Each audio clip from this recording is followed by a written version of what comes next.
नमस्कार, मैं तुषार गौतम। आप देख रहे हैं न्यू भारत न्यूज। राजस्थान के अंदर मौसम सुहाना है, लेकिन राजनीति में तापमान बढ़ता चला जा रहा है। 6 विधानसभा में चुनाव है, उपचुनाव होने वाले हैं। सलूमर सीट में विधायक की प्रत्याशी की मौत हो गई, जो मीणा जी विधायक थे। लेकिन अब राजनीति में ट्विस्ट आने लगा है राजस्थान की। जब से राजस्थान में नए प्रदेश अध्यक्ष बने हैं बीजेपी के मदन राठौड़, तब से मुखालफत स्टार्ट कर दिया है वसुंधरा राजे ने। इस वजह से एक नया रोमांचक राजनीति में देखा जा रहा है। मैं राजनीति की बात इस वजह से कर रहा हूं कि राजस्थान की राजनीति ही सबसे कठिन राजनीति है। देखा जाए केमिस्ट्री को समझे तो राजस्थान के अंदर लोकसभा चुनाव से पहले विधानसभा चुनाव हुए, कांग्रेस को हार मिली और बीजेपी की जीत हो गई। मुख्यमंत्री बन गए भजनलाल शर्मा। लेकिन विपक्ष कहता है कि तो पर्ची की सरकार है, क्योंकि भजनलाल शर्मा अंतिम पंक्ति में बैठे हुए पहली बार के जीते हुए एमएलए को मुख्यमंत्री बना दिया नरेंद्र मोदी अमित शाह ने। इससे बीजेपी में मुखालफत स्टार्ट हो गई है। उसका अंजाम लोकसभा चुनाव में भुगतना पड़ा, जहां 2014 और 2019 लोकसभा चुनाव के अंदर बीजेपी को बम्पर सीटें मिलती थी 25 की 25। लेकिन इस बार कटौती कर दी जनता ने।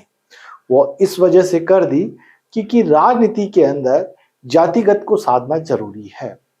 जाट मतदाता और राजपूत मतदाता बिखर गए, बीजेपी से संभल नहीं पाए और चुनाव हार गई बीजेपी। लोकसभा का राजस्थान के हारा हुआ ही कह सकते हैं, क्योंकि जिस तरह से 25 ही 25 सीटों का दावा कर रही थी, वो 400 पार का नारा था। लेकिन उस अंजाम पर राजस्थान बीजेपी पहुंची नहीं। उसका जो लगाया जा रहा है सारा दोषारोपण, वो राजेंद्र राठौड़ और वसुंधरा राजे के ऊपर लगाया जा रहा है, क्योंकि वसुंधरा राजे इस बार लोकसभा चुनाव से बिल्कुल नदारद थी। वो सिर्फ अपने पुत्र मोह में फंस गई और पुत्र को जिताने के लिए वहीं पर ही झालावाड़ में अपना डेरा डाला हुआ था। आखिरकार इससे लगता है कि वसुंधरा राजे खेमा बिल्कुल सख्त नाराज है बीजेपी के संगठन से, आरएसएस से, दिल्ली के संगठन से, दिल्ली के बड़े बड़े पदाधिकारियों से, क्योंकि वसुंधरा की एक नहीं सुनी। लोकसभा चुनाव के अंदर मनमाने टिकट वितरण किए गए। राजेंद्र राठौड़ की वजह से 5 सीटों का नुकसान हुआ। इससे लगता है बीजेपी की केमिस्ट्री बिगड़ गई है। नए प्रदेश अध्यक्ष मदन राठौड़ को बनाया गया है। मदन राठौड़ नरेंद्र मोदी के करीबी हैं, लेकिन उनकी केमिस्ट्री इतनी मजबूत नहीं है, संगठन में इतनी अच्छी पकड़ नहीं है कि जिससे वो 6 उपचुनाव सीटें जिता पाए। क्योंकि सचिन पायलट के एरिया में 2 सीटों पर उपचुनाव है और बाकी की 4 अलग हैं। दौसा और टोंक सवाई माधोपुर हॉट सीट है। यहाँ पर किरोड़ी लाल मीणा, जो बीजेपी की अभी मुखालफत ही कर रहे हैं, मैं दावे के साथ कह सकता हूं कि किरोड़ी लाल मीणा बीजेपी से प्रसन्न नहीं है। भले वो बीजेपी के हैं, लेकिन वो कुछ बोल नहीं रहे बीजेपी सरकार के लिए, क्योंकि कैबिनेट मीटिंग में नहीं जाते हैं। कल 15 अगस्त को भाषण नहीं देते हैं वो, और आपदा आई हुई राजस्थान के अंदर, फिर भी ज्यादा मीटिंग्स में मीटिंग नहीं कर रहे हैं और कह रहे हैं मैंने तो इस्तीफा दे दिया।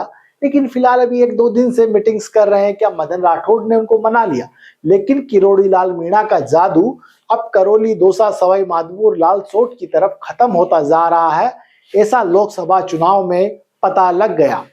किरोड़ी लाल मीणा ने बड़ी कस्में खाई थी जनता से कि इस बार जिता दो, इस बार जिता दो, लेकिन जनता ने साथ नहीं दिया। इस बार जनता ने सचिन पायलट का साथ दिया और लगता है उपचुनाव के अंदर भी सचिन पायलट का साथ मिलेगा। अशोक गहलोत, पूर्व मुख्यमंत्री अशोक गहलोत स्लिप डिस्क से परेशान है। वहीं सचिन पायलट एआईसीसी के दफ्तर दिल्ली के अंदर अग्रिम पंक्ति में बैठे हुए नजर आते हैं राहुल गांधी के साथ। भले 15 अगस्त हो, 14 अगस्त हो, 11 अगस्त हो, 12 अगस्त हो, ऐसा कोई मौका नहीं चूक रहे हैं कि सचिन पायलट अपनी भूमिका निभाने में, भले जन आंदोलन हो उसमें भी अग्रणीय भूमिका नजर आ रही है। लगता है सचिन पायलट समझ गए हैं कि आने वाले विधानसभा चुनाव में मेरी भूमिका बहुत मजबूत होगी और मेरा दायरा बढ़ेगा। अशोक गहलोत की तुलना में आगे बढ़ जाऊंगा। लेकिन गोविंद सिंह डोटासरा को दिल्ली तलब किया जा रहा है। इसके मायने कुछ अलग है कि उपचुनाव की कमान किसको देंगे, अशोक गहलोत को, गोविंद सिंह डोटासरा को, सचिन पायलट को। लेकिन अब एक और आ गए हैं हरीश चौधरी। आखिरकार हरीश चौधरी भी अपनी खिचड़ी पकाने में चले हैं। वो चाह रहे हैं कि मुझे प्रदेश अध्यक्ष बना दें पीसीसी का, तो मैं नैया पार लगा दूं और विधानसभा, आगामी विधानसभा चुनाव जो 4.5 साल बाद होने हैं, उसमें नैया पार लगवा दूं। लेकिन क्या राजपूत वोट संभल जाएंगे कांग्रेस से? यदि दोबारा से नया पीसीसी बनाते हैं अध्यक्ष और वही जाट चौधरी बना देते हैं, राजपूत मतदाता चिटक जाएंगे, गुर्जर मीणा चिटक जाएंगे कांग्रेस से। इसी वजह से अभी पीसीसी का चेयरपर्सन चेंज नहीं कर रहे हैं राजस्थान के अंदर। आप देखिए, आसानी से राजस्थान की उपचुनाव 6 सीटें बीजेपी के सीधे पाले में नहीं आती नजर आ रही है। ये राजनीतिक पंडितों का, बीजेपी के तमाम सूत्रों का कहना है। कड़ी मेहनत करनी पड़ेगी। नरेंद्र मोदी इस समय महाराष्ट्र और हरियाणा और जम्मू कश्मीर में लगे हुए हैं कि वहां विधानसभा चुनाव है, वहां हम जीत जाएं। राजस्थान की तरफ अभी नजरें नहीं हैं। सिर्फ दिल्ली तलब कर लिया जाता है भजन लाल शर्मा को बीजेपी की तरफ से, लेकिन वहां से कोई अच्छा टास्क मिलता नहीं है। इससे बीजेपी का मत प्रतिशत भी कम हुआ है लोकसभा में। आगे भी उपचुनाव में देखने को नजर आएगा। ऐसे बीजेपी के सूत्रों के हवाले से खबर मिली है। क्या बीजेपी मुख्यमंत्री को बदलेगी भजन लाल शर्मा को? उत्तर प्रदेश में योगी को बदलने की बारी चल रही है, उत्तराखंड में पुष्कर धामी को बदलने की बारी चल रही है। क्या ये तीनों जगह बदलते हैं तो क्या बीजेपी की छवि बदलेगी या आगामी विधानसभा चुनाव में फायदा नजर आएगा? ऐसे वीडियो, राजनीतिक समझ की खबरें आप हमारे न्यू भारत न्यूज पर देखते रहिए। सहयोगी अमित शर्मा के साथ मैं तुषार गौतम, न्यू भारत न्यूज, जयपुर।